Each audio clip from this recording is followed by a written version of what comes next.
Our world is a constant storm of notifications, demands, and uncertainty. Yet the solution to this chaos is not a new app or a life hack.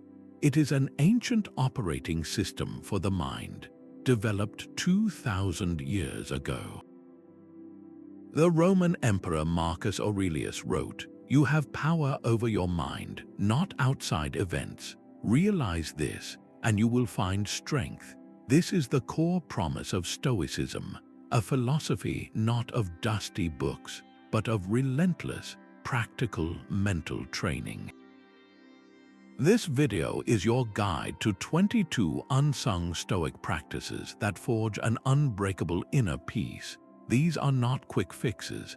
They are disciplines for your perception, your actions, and your will. By the end, you will possess a complete toolkit to remain calm and focused no matter what turbulence life throws at you.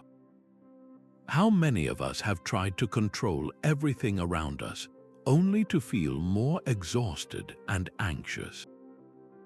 What if the secret to true calm was never about changing your circumstances, but about changing your mind? What single thought could change your entire perspective on a difficult day? How does your morning usually begin? For many of us, it is a frantic rush, checking phones, bracing for the day's demands before our feet even touch the floor. But there is another way, a quiet ritual that transforms anxiety into unshakable readiness. This is the first practice, the morning premeditation of adversity. Do not mistake this for pessimistic worrying. It is the exact opposite, a deliberate mental rehearsal for the day ahead. You are not dwelling on fears, you are inoculating your mind against them. The Stoic philosopher Seneca wrote extensively about this. He advised that we should anticipate future troubles and disarm them in advance. By picturing potential challenges, you are not inviting them. You are building a mental immune system, so when difficulty arrives, your calm response is already prepared. Think about a difficult work meeting you might have. Instead of dreading it all morning, you spend a few moments premeditating it. You visualize the agenda, you picture a colleague criticizing your idea. In your mind, you practice taking a breath and responding with clarity rather than defensiveness. The event itself loses its power to shock you, or imagine a potential travel delay. You mentally rehearse the scenario of a cancelled train. You see yourself using the unexpected time to read, or to simply observe your surroundings without frustration. The goal is to separate the event itself from your turbulent reaction to it. So, what is one challenge you might face tomorrow? A difficult conversation, a tight deadline, a household chore that always tests your patience. Now consider this. How would your reaction change if you had already met that challenge in your mind this morning and had already decided to face it with calm resolve? What if you could end each day by turning it into a lesson for the next? This is the power of the second practice, the evening review. Just as your morning prepares you for what is to come, your evening secures the wisdom you have gathered from what has passed. This is not about self-criticism or replaying your mistakes with regret. It is a quiet, deliberate audit of your own mind, a Stoic form of journaling designed to foster profound self-awareness and steady growth. The Stoic teacher Epictetus was a powerful advocate for this nightly ritual. He instructed his students to examine their impressions and actions each night, to ask themselves where they had failed and where they had succeeded. His focus was always on what was within our control, our judgments and our choices. This review is how you separate your own actions from the chaotic events of the day, learning to take responsibility for the one thing you truly command yourself. A simple 3-question format can guide you through this process. First, ask yourself, what did I do well today? Perhaps you managed to pause before sending an angry email, or you offered kindness to someone who was rude.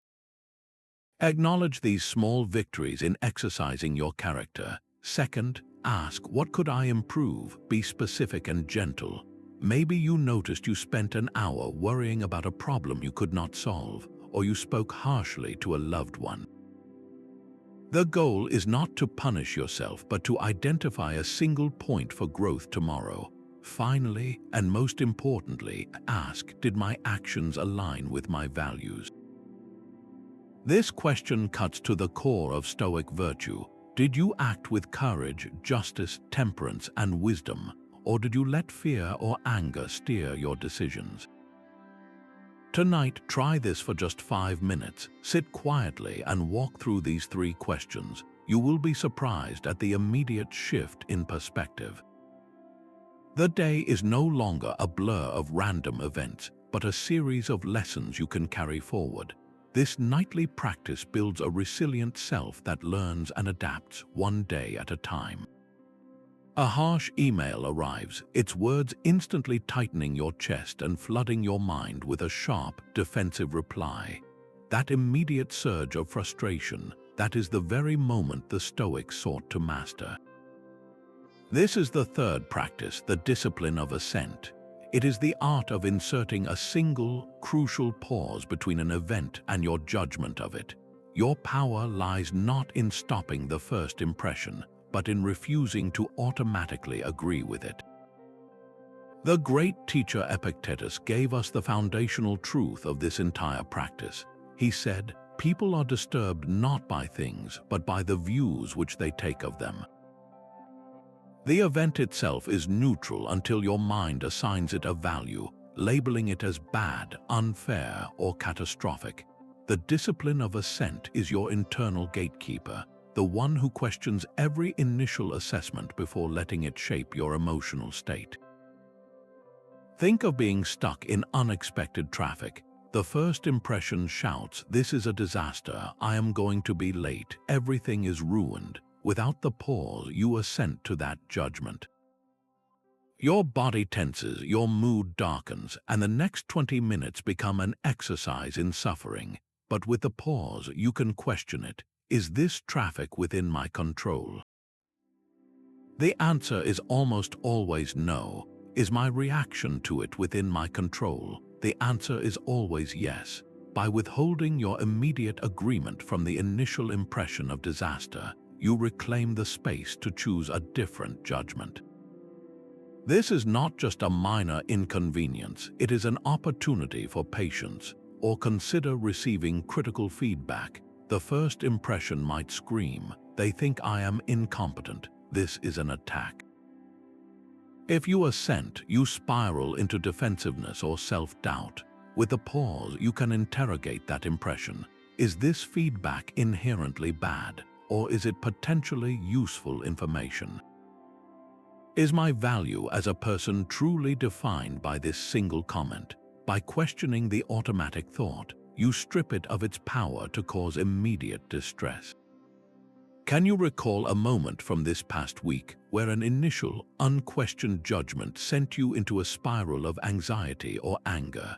Perhaps a last-minute change of plans or an offhand remark from a colleague. Now replay that moment and insert the pause. What single question could you have asked yourself in that space between the event and your reaction? That small, deliberate hesitation is where your unbreakable peace begins to take root. That small, deliberate hesitation is a fortress for your mind. But what about when the walls of your own life start to feel too close? There is another practice, a mental shift of breathtaking scale that can dissolve anxiety in an instant. Look down upon your city from a great height. See the tiny cars moving like ants along gray ribbons, the miniature buildings casting long shadows. From this vantage point, your entire neighborhood is a mere speck, and the frantic movements of millions of people are rendered silent and small. This is the fourth practice, the view from above. It is a conscious act of zooming out, not to belittle your existence, but to place it within a context so vast that your personal troubles lose their crushing weight. The Stoics called this concept sympatheia, the profound interconnectedness of the entire cosmos. It is the understanding that you are one small, vital part of a vast and ancient whole. This perspective was a favorite tool of the Emperor Marcus Aurelius, who would constantly remind himself to look at things from this higher plane. He wrote in his Meditations how quickly all things disappear, in the universe the bodies themselves, but in time the remembrance of them. He would contemplate the endless parade of generations before him, all the people who had fought, loved, and worried just as intensely, now long forgotten. This was not a morbid thought for him, but a liberating one. It shrinks the ego and reveals the transient nature of all our struggles. You can apply this the next time a work project feels overwhelmingly important. Mentally pull the camera back. See your office not as the center of the universe, but as one small room in one building in one city on one planet. That urgent deadline, while important in its moment, is a single note in the symphony of human endeavor. Or use it during a personal conflict. See the argument not as an isolated, world-ending event, but as a brief friction between two tiny souls on a shared journey. From the cosmic view, your anger and their stubbornness are like two waves crashing together in a boundless ocean. The event itself does not change, but your relationship to it is transformed. The next time a problem feels insurmountable, closing your eyes is all the travel you need. Can you take that mental journey upward to see your life from the silent expanse of space? What happens to that knot of anxiety in your chest when you view it from the silent perspective of the stars? What if your greatest challenges were actually your greatest teachers? This is the radical invitation of the fifth practice, Amor Fati, a Latin phrase that translates to a love of one's fate. It is the conscious decision to embrace everything that happens to you, not with gritted teeth and passive resignation, but with an active heart, welcoming obstacles and setbacks as necessary fuel for your growth. The German philosopher Friedrich Nietzsche later captured this spirit perfectly when he wrote, "My formula for greatness in a human being is Amor Fati, that one wants nothing to be different, not forward, not backward, not in all eternity." But this idea is pure, ancient Stoicism. The Stoic teacher Epictetus, born a slave, grounded his entire philosophy on this principle. He taught that every circumstance, no matter how difficult, is an opportunity to practice virtue. Do not seek for things to happen as you wish, he advised, but wish for things to happen as they do, and your life will go smoothly. This is the core of Amor Fati. It is not about pretending that a painful event does not hurt. It is about shifting your fundamental posture toward life itself, from resistance to collaboration. The Emperor Marcus Aurelius reinforced this daily in his private writings, reminding himself that the impediment to action advances action. What stands in the way becomes the way. A career setback can feel like a devastating failure in the moment. Imagine being passed over for a promotion you worked years to earn. The initial impression screams of injustice and wasted effort. A person who does not practice Amor Fati might become bitter, blaming others and giving up, but a person who loves their fate asks a different set of questions. What is this situation trying to teach me? Was I truly fulfilled in that role, or does this closed door force me to look for a path I was too comfortable to seek? Often, what we call a setback is life rerouting us toward something more aligned with our true strengths. A redirection we would never have chosen for ourselves without that push. The same applies to personal loss. A period of deep grief, while profoundly painful, can carve out a new depth of compassion and resilience within you that you never knew you possessed. It forges a strength that cannot be developed in times of ease. The struggle itself becomes the very thing that builds your unbreakable core. So, bring to mind one current difficulty you are facing right now. It could be a financial strain, a health concern, or a tense relationship. Now reframe it. Instead of asking, "Why is this happening to me?" ask a more powerful question. Why is this happening for me? What hidden strength could this difficulty be inviting me to build? Amor Fati transforms your entire life into a school where every single event, especially the hard ones, is a lesson designed for your ultimate growth. When was the last time you chose to be uncomfortable? In a world that relentlessly sells us comfort and convenience, this question feels almost radical. Yet this is the heart of the sixth practice, practicing voluntary discomfort. This is not an exercise in masochism or self-punishment. It is a deliberate and controlled stress test for your spirit, a way to prove to yourself that you can endure far more than you believe, and in doing so, build a profound appreciation for the ordinary comforts you usually take for granted. The Stoic philosopher Seneca was a powerful advocate for this training. He wrote extensively about periodically practicing poverty. Set aside a certain number of days, he advised, during which you shall be content with the scantiest and cheapest fare, with coarse and rough dress, saying to yourself the while, "Is this the condition that I feared?" His point was not to live in perpetual hardship, but to voluntarily face it on your own terms. By choosing a cold bath, you disarm the power of an unexpected chill. By choosing a simple meal, you rob involuntary hunger of its terror. You are fortifying your inner citadel so that when real hardship comes, as it inevitably will, it finds you prepared and resilient, not soft and vulnerable. The applications are simple and deeply personal. It could be taking a cold shower for the final minute of your morning routine, feeling the shock and then breathing through it, realizing your body and mind can handle the sensation. It could be skipping a single meal and using the hunger pangs as a reminder of your voluntary choice and the fortune of usually having plenty. It could be walking to the store on a cold day instead of driving, or leaving your phone at home for an afternoon. Each small act is a vote for your own inner strength. This week, choose one tiny voluntary discomfort. It does not need to be grand or dramatic. What minor hardship can you intentionally invite into your life? When you do, pay close attention not just to the physical sensation, but to your mental reaction. Do you feel a surge of impatience or a quiet pride in your endurance?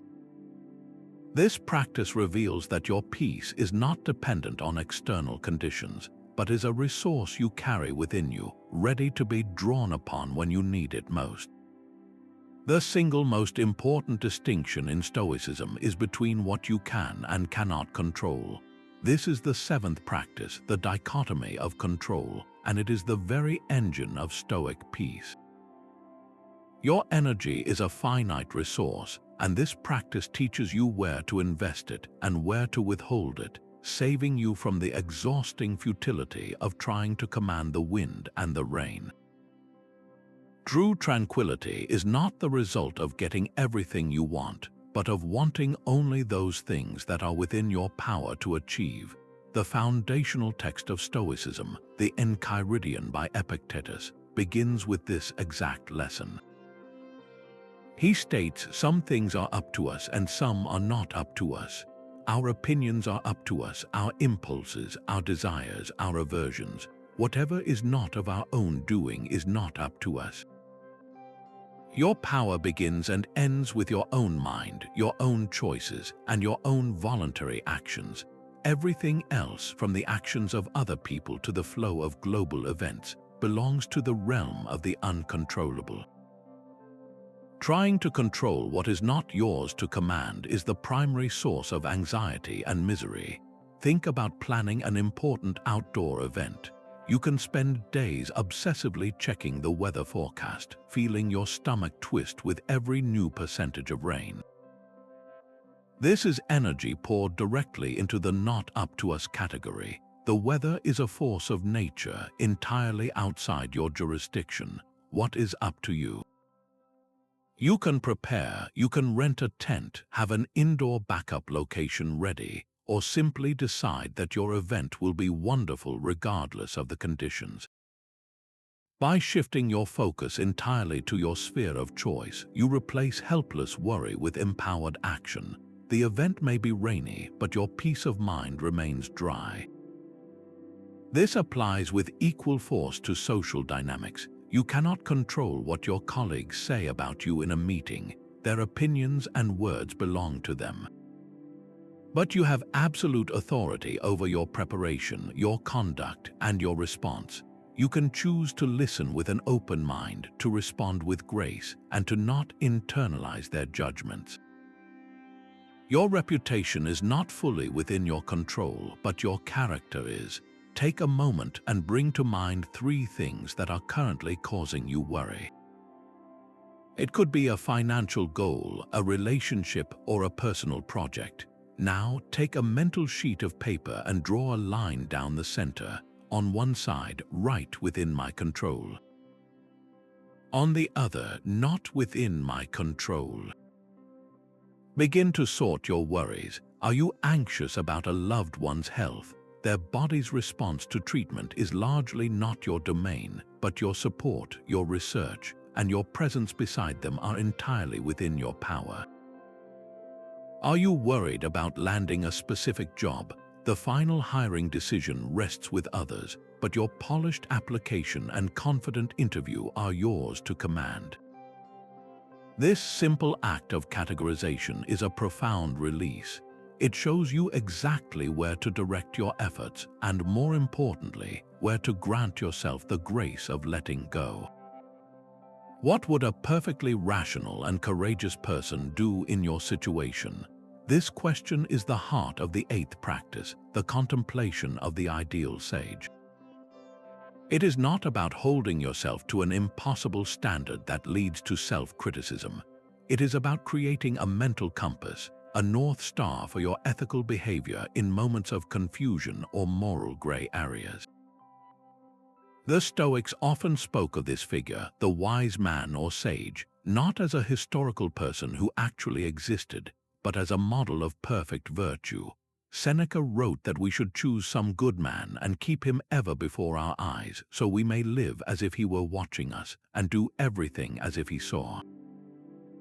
This imagined sage is a personification of your own highest potential, a guide for what you could become if you consistently applied reason and virtue to every action. The power of this practice lies in its ability to create a small but crucial gap between your initial impulse and your final decision. When you are cut off in traffic, the immediate impulse might be to honk angrily or gesture. But if you pause and ask what your ideal sage would do, a different path emerges. The sage, governed by reason, would understand the other driver's action is outside their control, recognize that anger serves no purpose, and simply return their focus to driving safely. The event is the same, but your response is elevated. Before a difficult conversation, you can invoke this mental model. Imagine you are about to ask for a raise or set a boundary with a family member. Your fear might whisper to be passive or aggressive. Instead, you consciously ask, how would a person embodying both courage and justice handle this? The answer that arises will likely be clear, firm, and respectful, cutting through the noise of your anxiety. This practice gives you access to a wiser version of yourself on demand. So take a moment to define your own ideal sage. What are the 3 core virtues this figure embodies for you? Perhaps it is unwavering integrity, profound calm, or radical kindness.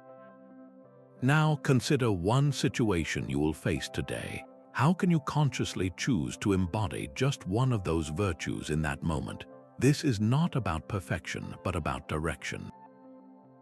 Every time you align an action with this inner compass, you are not just acting wisely, you are actively forging the unbreakable peace that comes from living in accordance with your deepest principles. The Stoics believed that remembering our death is the key to living a full life. This ninth practice, Memento Mori, translates to a simple, sobering command: remember you must die.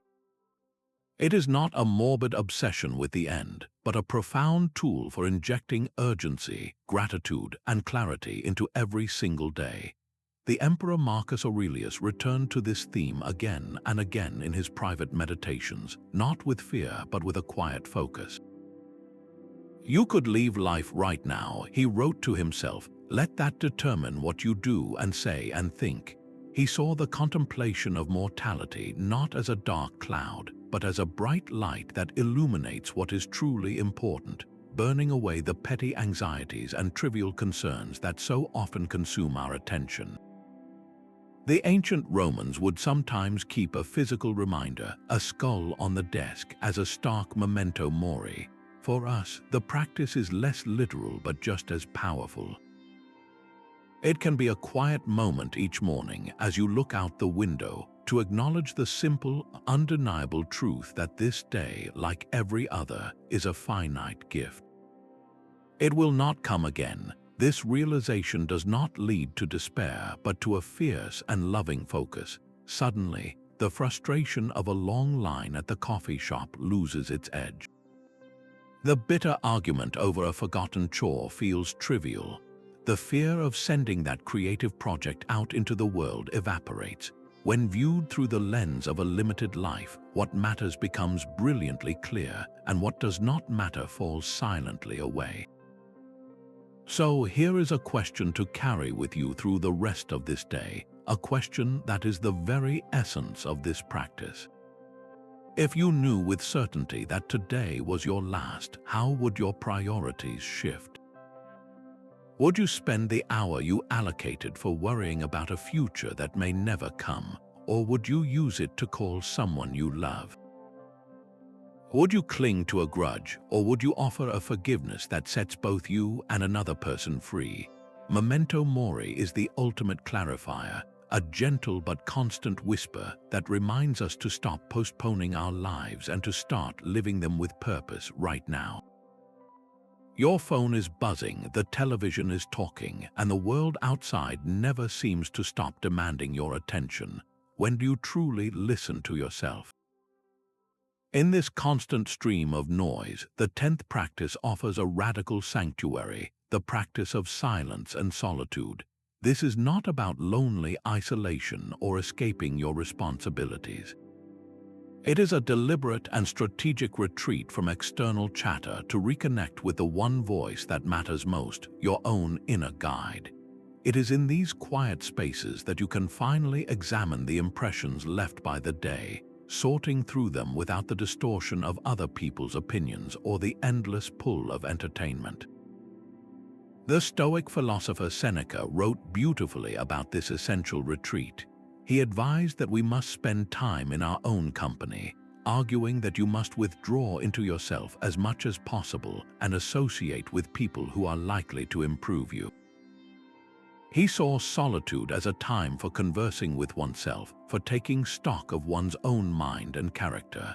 This is where you build the inner stability that remains unshaken by the outer world's chaos.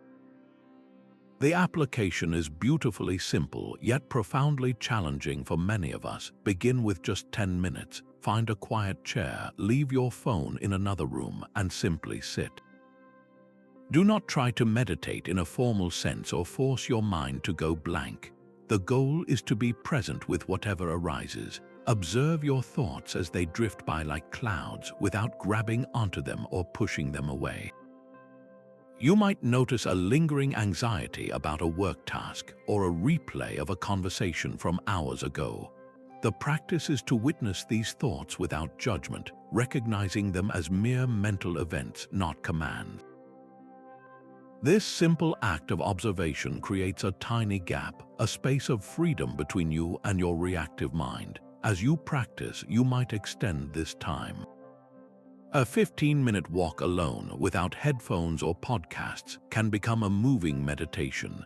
The rhythm of your steps and the sensation of the air on your skin become anchors, while your mind is given the rare gift of unstructured time to wander, to process, and to settle. The insights that surface in this silence are often the very answers you have been searching for amidst the noise. So, the challenge is this. Before this day ends, schedule a 15-minute block for pure silence and solitude. It can be first thing in the morning or last thing at night. Sit with the initial discomfort, the itch to reach for a device, the mental restlessness. And simply note what arises. What thought, what feeling, what long-forgotten idea finally gets a chance to be heard when everything else is finally quiet? Do you read for entertainment or for transformation? The 11th practice, reading and rereading core texts, draws a sharp line between these two intentions. This is not about consuming information or finishing a book. It is a meditative, deeply personal engagement with a few foundational Stoic writings, where the goal is to let their wisdom slowly dissolve into your character and reshape your very way of being. You are not collecting quotes, you are undergoing a quiet, persistent training of your mind. The Stoics themselves were adamant about this need for constant repetition. The Emperor Marcus Aurelius did not write his meditations as a book for publication, but as a private journal for his own eyes, a series of reminders to himself that he would revisit daily to reinforce his principles. He was not discovering new ideas, he was drilling the essential ones into his own soul, fighting the constant pull of his old habits and fears. This is the spirit of the practice, to treat philosophy as a medicine for the mind that must be taken in small, regular doses to be effective. Choose one core text to be your Stoic companion, such as Meditations, Seneca's Letters, or the Enchiridion of Epictetus. Keep it on your nightstand or in your bag. The commitment is not to read large sections, but to engage with a single paragraph or even just one sentence each day. Read it slowly, aloud if you can. Then close the book and sit with the idea for a few minutes. How does this principle apply to a challenge you are facing right now? If the passage is about accepting what is outside your control, reflect on one specific thing you have been fruitlessly struggling against. Let the words interrogate your life. The true work happens not during the reading, but in the reflective space that follows, where you connect ancient wisdom to your modern moment. Here is a simple way to begin. Find one Stoic sentence that resonates with you today. It could be Marcus Aurelius reminding himself that the obstacle is the way, or Epictetus stating that it is not things that disturb us, but our judgments about them. Write that single sentence on a note card and place it where you will see it throughout your week. Do not just glance at it, pause and truly consider it each time. How can this one thought change your reaction to a frustration, a disappointment, or a fear? By the week's end, that sentence will no longer be just words on a page. It will have become a living part of your mental operating system, a ready tool for forging peace in the midst of any storm. What if having less actually meant being more? Our culture is built on an endless pursuit of the next purchase, the bigger house, the newer model, creating a constant hum of dissatisfaction. The 12th practice, the Art of Contentment with Little, offers a radical alternative, a deep and lasting satisfaction found not in accumulation, but in deliberate simplicity. This is not about mere minimalism for its own sake, but about achieving a profound inner freedom by reducing your dependency on external things for your happiness.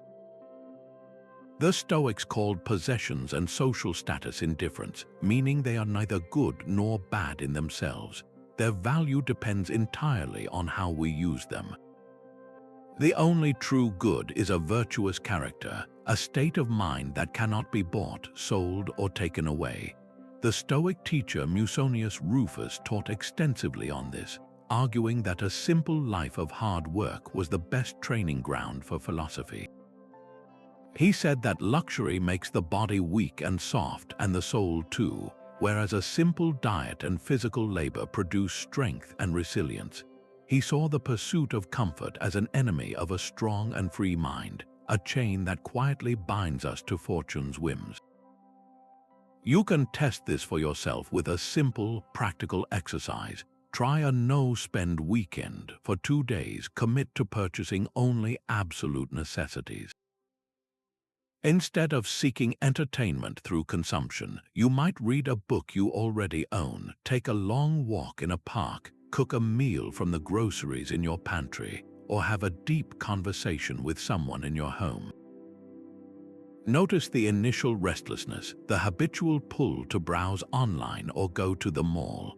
Then, notice what emerges when that noise fades, a quiet sense of resourcefulness and appreciation for what is already present.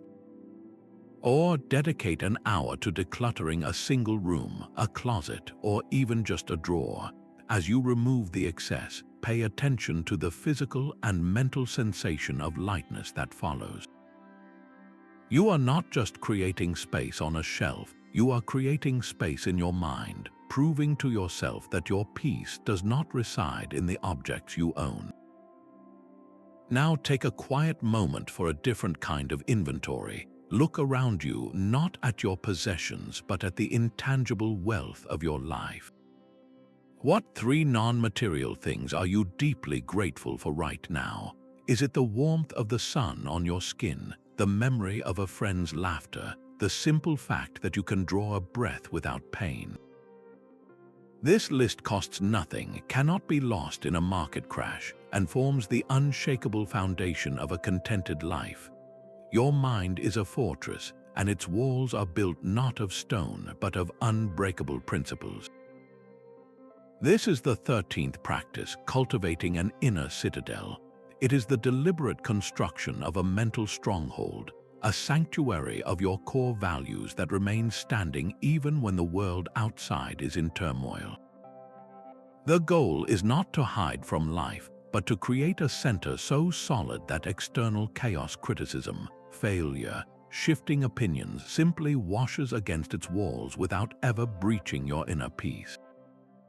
The Emperor Marcus Aurelius spoke of this constantly, reminding himself to retreat into this inner citadel, for there is no place more peaceful or less troubled than one's own soul.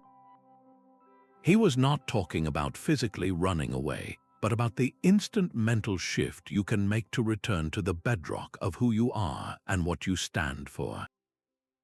Your citadel is built from your chosen virtues, the non-negotiable principles that guide your every action.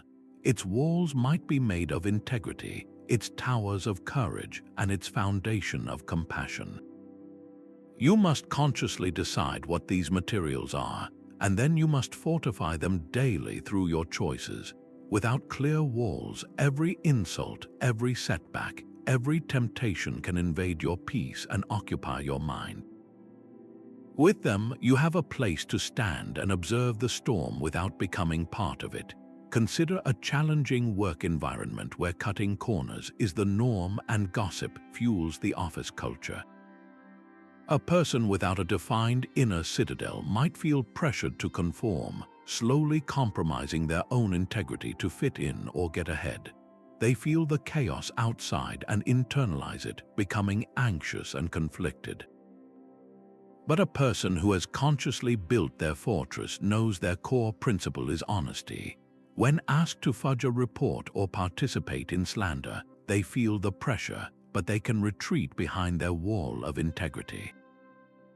They can calmly say no, not from a place of self-righteousness, but from the unshakable ground of a principle they will not violate. Their peace is preserved because their self-worth is tied to their virtue, not to the approval of others. The same applies to personal life. If your citadel is built on the principle of patience, a child's tantrum or a partner's bad day becomes a test of your walls, not a demolition of your entire mood. You feel the frustration, but you can retreat to your core value, take a breath, and respond from that centered place. So, what is the single strongest stone in your own inner citadel? What one principle, be it fairness, kindness, or resilience, is so fundamental to who you are that you would defend it against any outside pressure? Identify that one virtue now. That is the cornerstone of your unbreakable peace, the first and most important brick in a fortress that no external event can ever destroy. Have you ever said something you instantly regretted? The words leave your mouth and hang in the air, and you feel a physical cringe as you realize the damage is already done. This moment of regret is precisely what the 14th practice seeks to eliminate, the pause before speaking. This is a simple but profound discipline of inserting a moment of silence between a thought and its expression, a filter for your words to ensure they align with your highest principles. For the Stoics, this was not just about social grace, it was a direct application of the virtue of justice, our duty to treat our fellow humans with respect and fairness through our communication. The great teacher Epictetus gave us a powerful three-part test for this very purpose. He instructed his students to let our speech be applied with logic and dipped in justice. More specifically, he advised that we should ask 3 questions of any potential statement. Is it true? Is it necessary? And is it kind? This triple filter transforms speech from a reactive impulse into a deliberate, virtuous action. Imagine you are in the middle of a heated argument with a partner.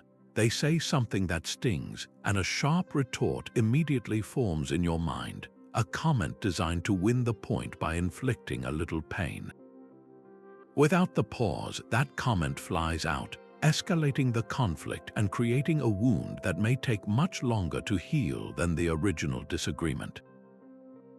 With a pause, you take one quiet breath. In that space, you apply the filter. Is what I am about to say true? Perhaps it is an exaggeration born of anger. Is it necessary? Will it actually resolve the conflict, or will it just make me feel momentarily powerful? And finally, is it kind? Even a difficult truth can be delivered with kindness, but a cruel jab serves no purpose other than to harm. By withholding the initial comment, you create room for a more constructive response, one that addresses the real issue without causing collateral damage. Now apply this to a more subtle scenario, a moment of gossip. A colleague tells you a juicy piece of information about someone else's failure. The impulse is to lean in, to add your own observation, to feel the fleeting bond of shared judgment. But you pause. Is this information true? You only have one person's account. Is it necessary for me to repeat or comment on this? Does it serve any purpose other than to make us feel superior? Is it kind to speak about someone who is not present to defend themselves?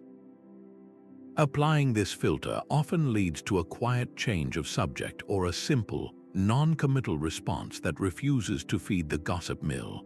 Your silence in that moment becomes an act of integrity. So here is a direct challenge for you. In your next 3 conversations today, practice this deliberate pause. Before you speak, especially in moments of emotion or casual chatter, create that small space. Run your potential words through the 3 gates of truth, necessity, and kindness. You do not need to be perfect, just mindful. Notice what happens. Do you feel a greater sense of control? Do your conversations become more meaningful and less fraught with tension? This single pause is a quiet revolution in how you connect with the world, ensuring your words build bridges instead of burning them. The Stoics saw the universe not as chaotic, but as a beautifully ordered, rational whole. This is the 15th practice, seeing the divine logos in all.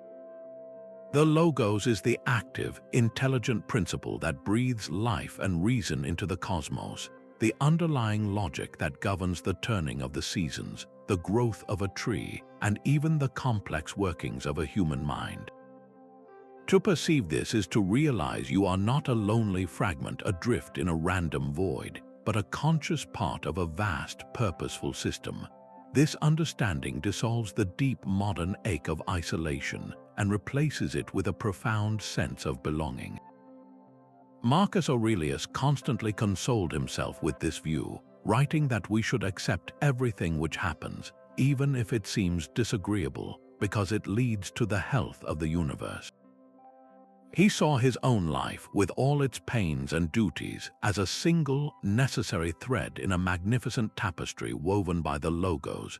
The philosopher Cleans expressed this beautifully in his hymn to Zeus, praising the divine reason that guides all nature and through which all things come to be.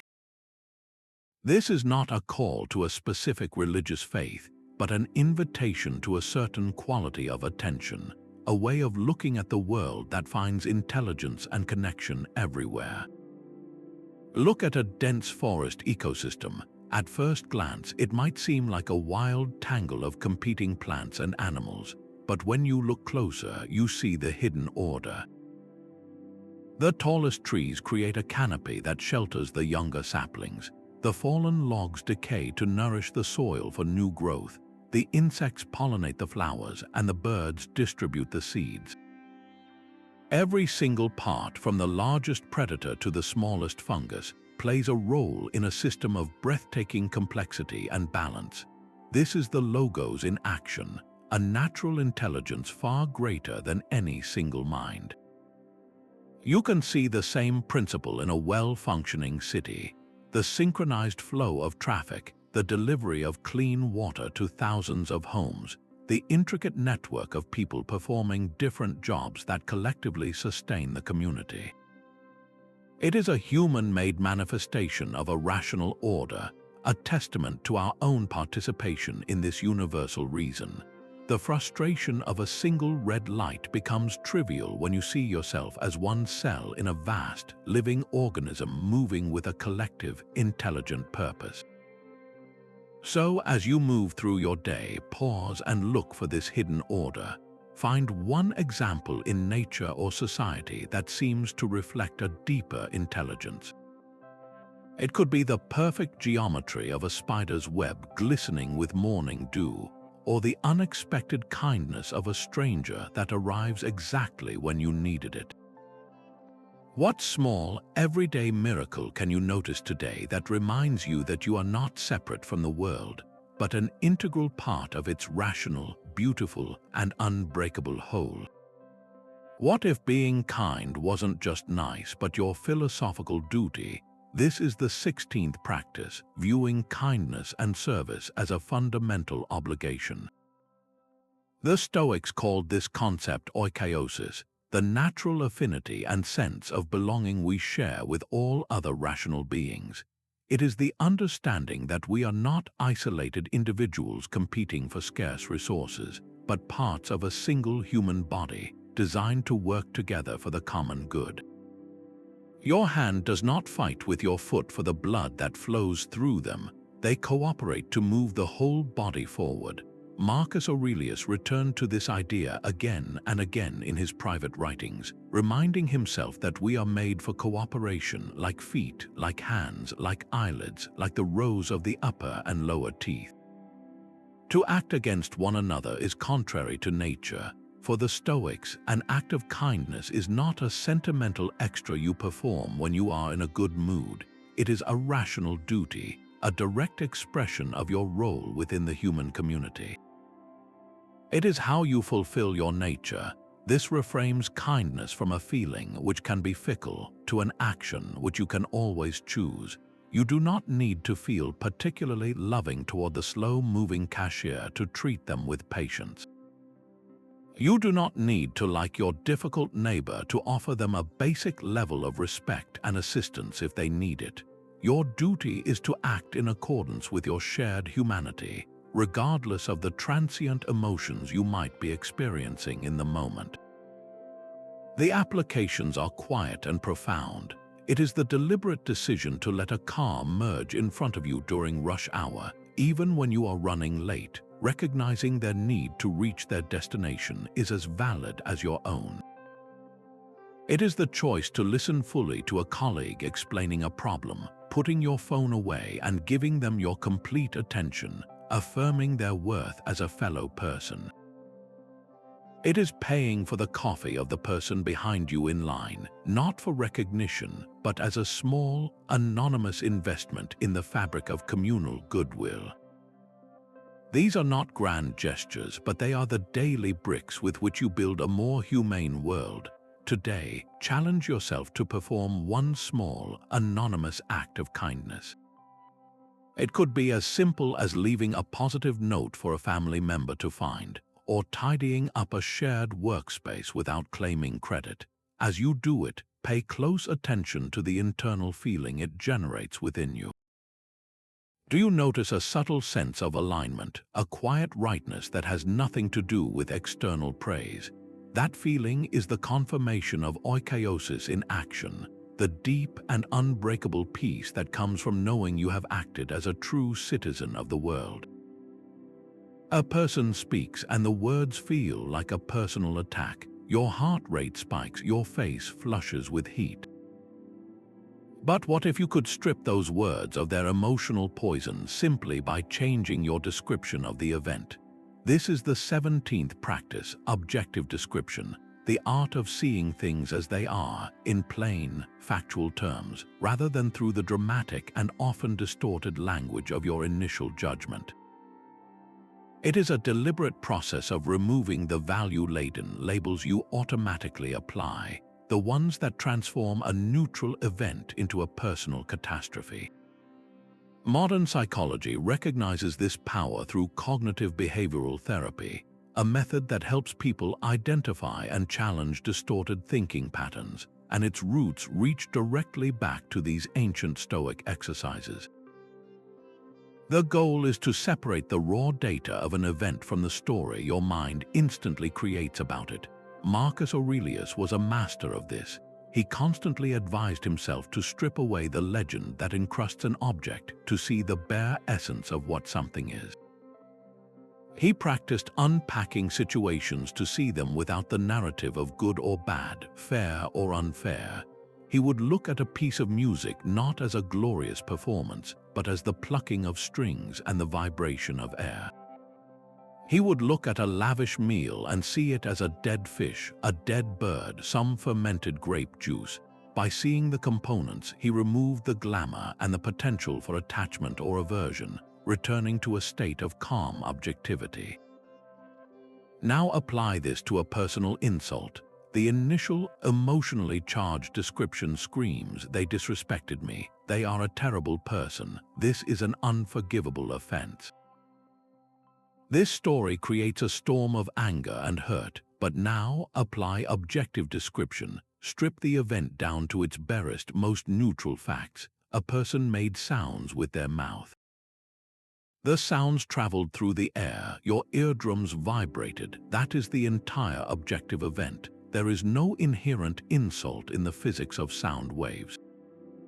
The pain comes entirely from the judgment you layer on top, the story you tell yourself about what those sounds mean about you and them. By describing it objectively, you drain the event of its emotional power, returning your focus to the one thing you control, your own judgment and response. This works equally well for anxiety about the future. You might catastrophize about a work presentation, telling yourself, "I am going to humiliate myself. It will be a complete failure." The objective description is far simpler. I will stand in a room and speak words to a group of people for a predetermined amount of time. Some may listen attentively, some may not. When you remove the loaded terms like humiliate and failure, the situation loses its terrifying edge and becomes a manageable, factual event. Your energy is no longer consumed by the scary story and can be redirected toward practical preparation. So bring to mind one current worry. It could be a financial concern, a health issue, or a social conflict. Now, take a mental notepad and write a single, plain sentence describing only the observable facts without any emotional adjectives or predictive doom. If your worry is a looming bill, the objective description is not, "I cannot afford this and I am going to be ruined." It is, "A piece of paper arrived stating a sum of money is requested by a certain date." See how the emotional charge diminishes. The problem may still require a solution, but it now exists as a simple fact to be addressed, not a monster lurking in your mind. This is the power of seeing the world not as you fear it to be, but exactly as it is. We grip our plans with white knuckles, as if our will alone could command reality.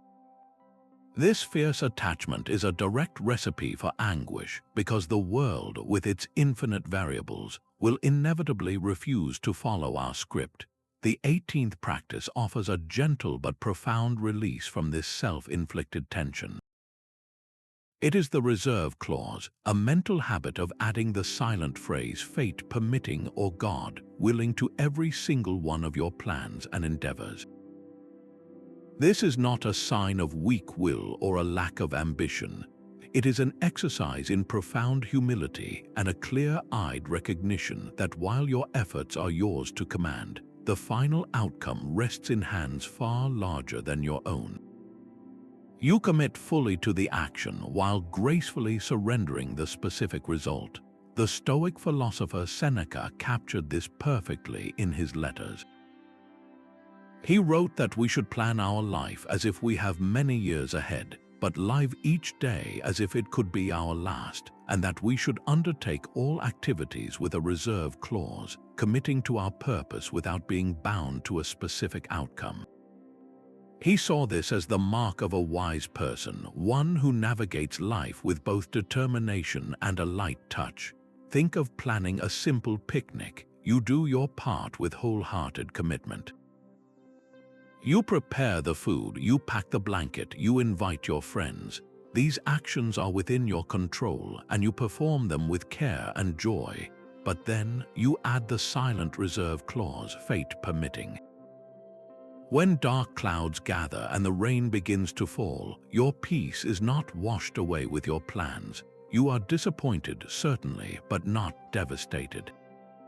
You had already made room for this possibility in your mind. The event was never entirely yours to command. You can then adapt, moving the picnic indoors or rescheduling, without the added suffering of feeling that the universe has personally betrayed you. This applies with even greater force to our most cherished goals.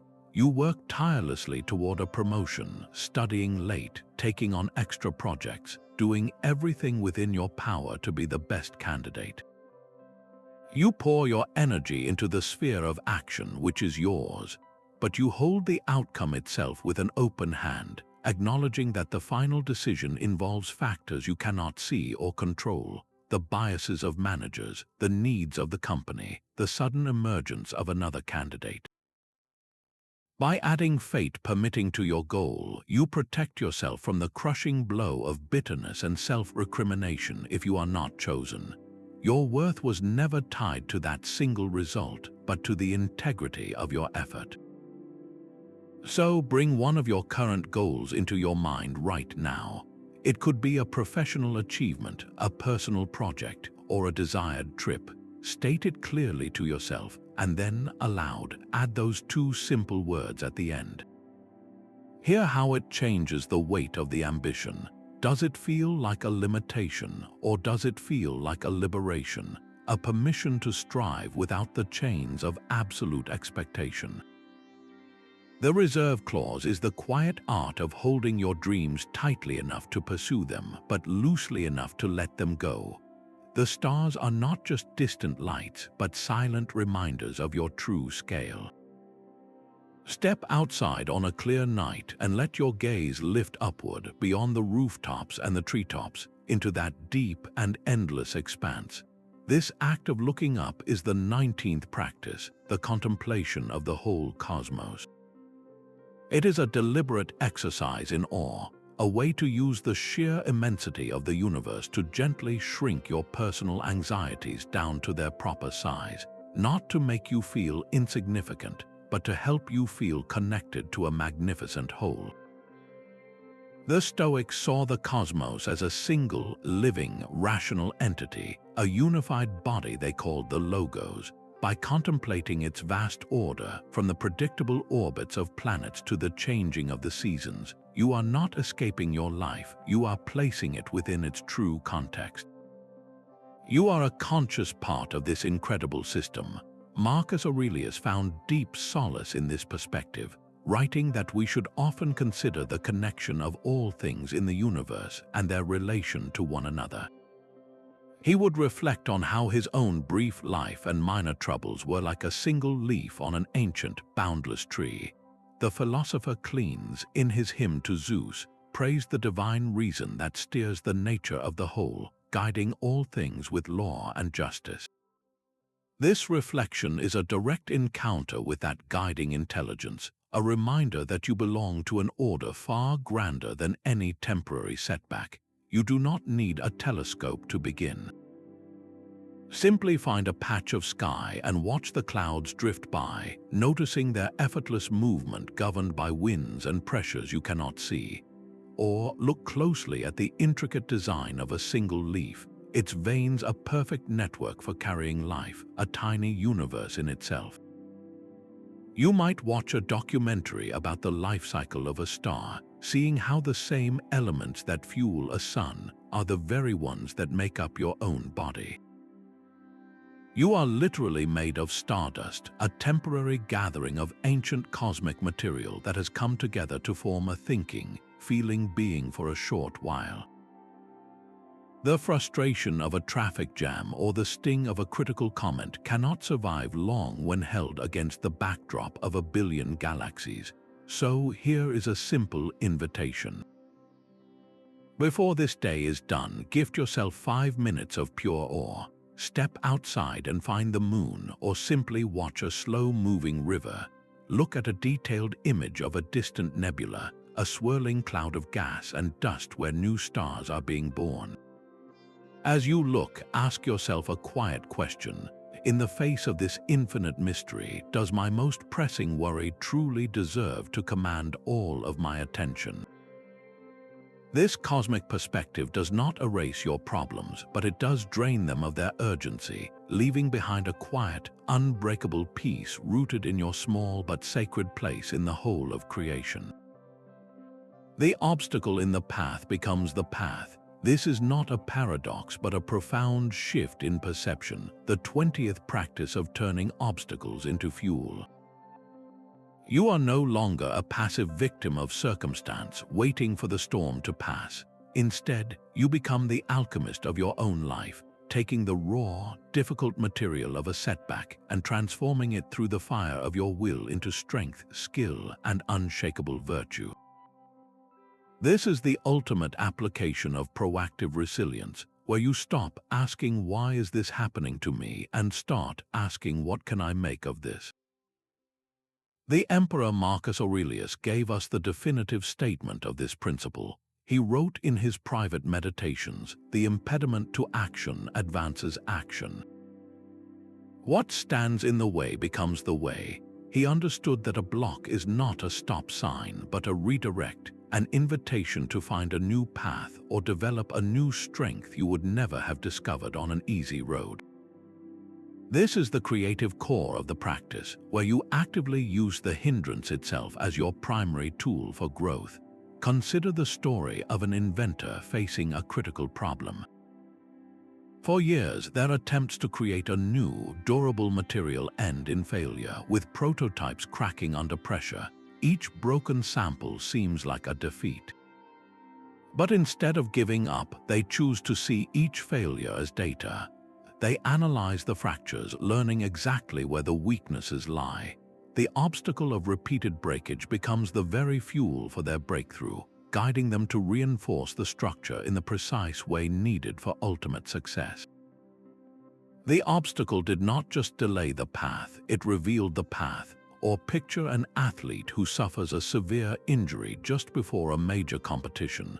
They cannot train their body in the usual way, and the initial impulse is despair. But they apply this Stoic practice. The obstacle of an immobilized limb becomes the path to developing a different kind of strength.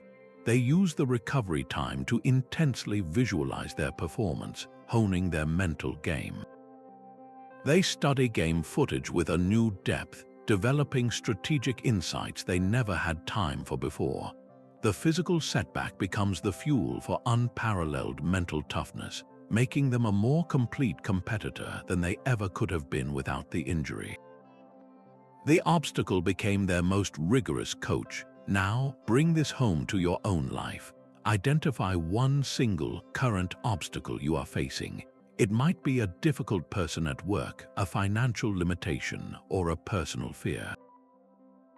Do not just list it, look at it with new eyes as raw material. How could this specific difficulty be used as a training ground? If it is a difficult person, could their stubbornness be your fuel for practicing the virtue of patience and unflappable calm? If it is a financial limitation, could it become the path to cultivating creativity and resourcefulness, forcing you to discover new, simpler solutions you would have otherwise overlooked?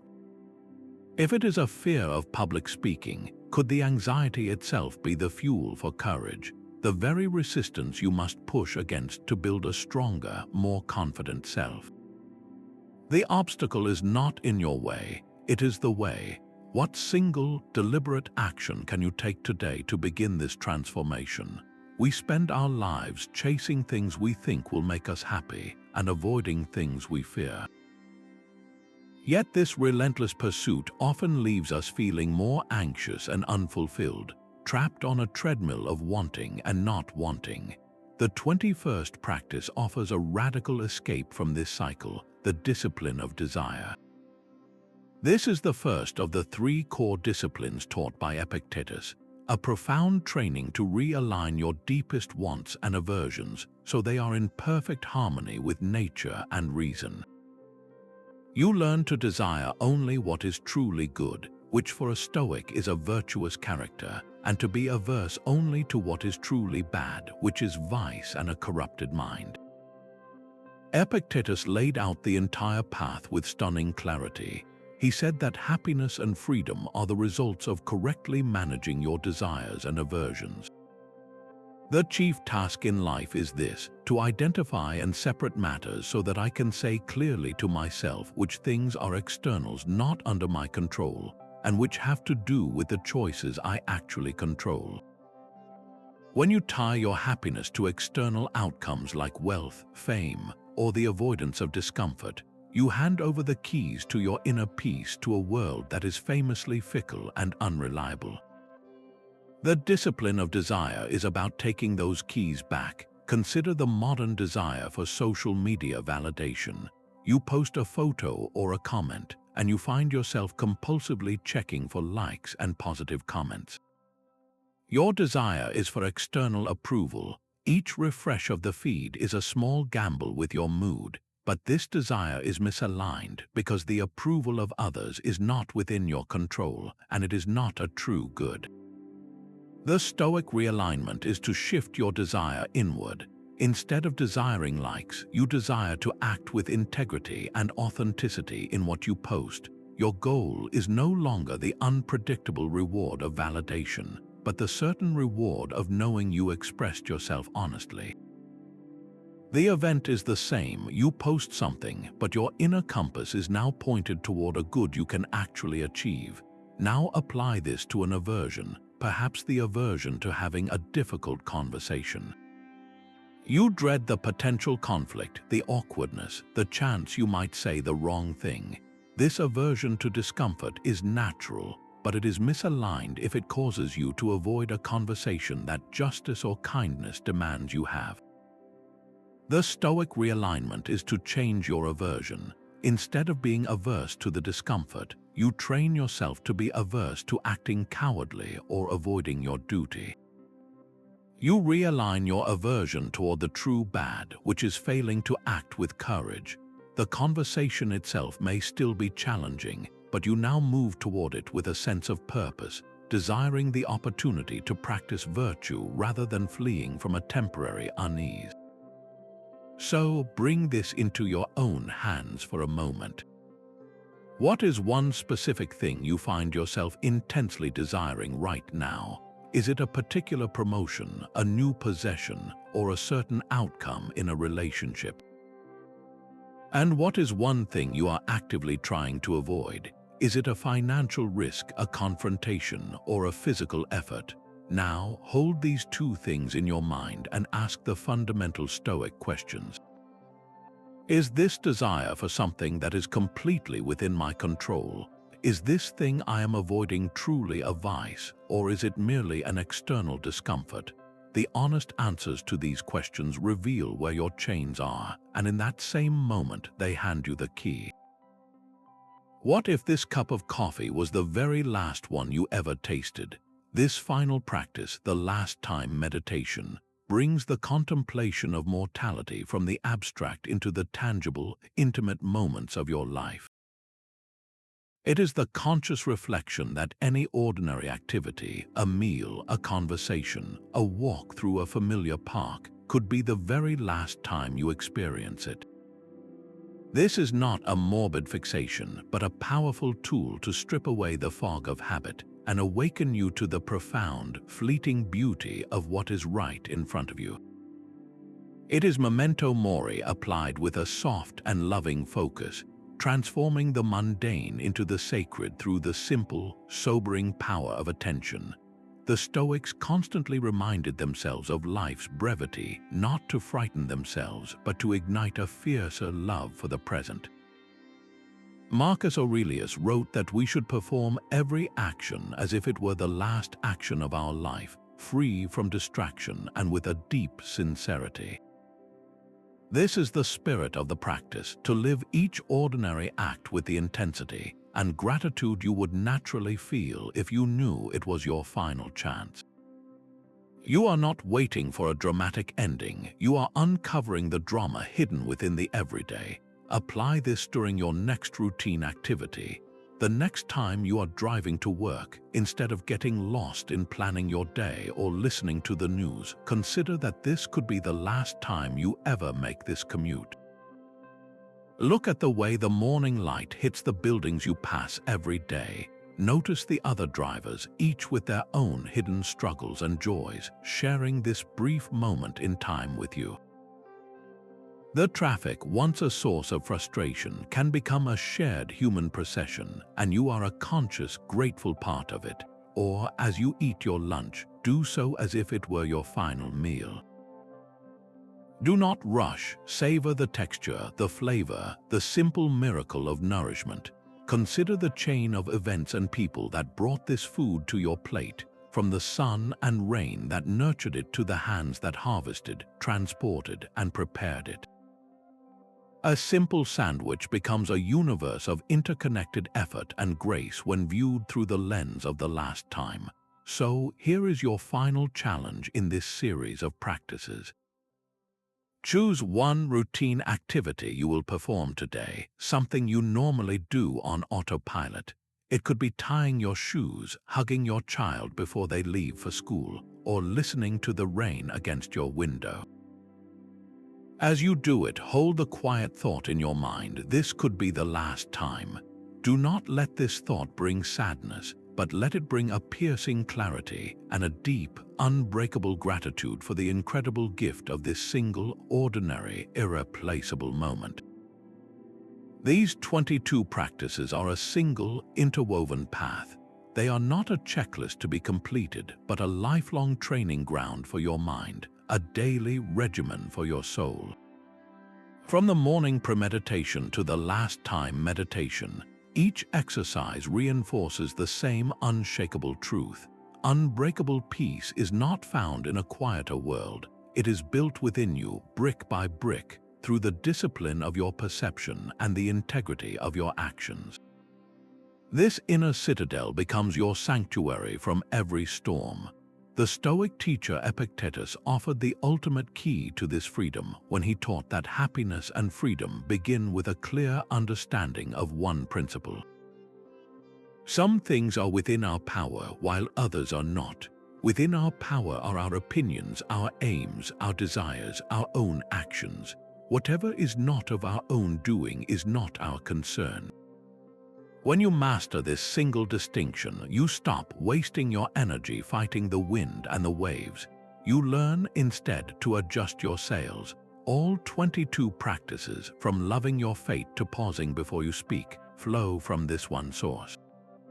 They train you to focus your precious effort solely on what you command, your judgments, your choices, and your character. In turbulent times, this is your anchor. The world may spin into chaos, but your inner world can remain a place of profound calm and clarity because you have chosen to build it on a foundation you control. So now, with this complete toolkit laid before you, the most important step begins. Which one practice will you commit to for the next 7 days? Will it be the evening review to harvest your daily lessons, or the discipline of assent to question your initial judgments? Choose just one and live with it fully. We would be honored to hear which practice resonated most deeply with you. Share your choice in the comments below. And if you are ready to continue this journey of building an unbreakable mind, subscribe for more practical Stoic wisdom.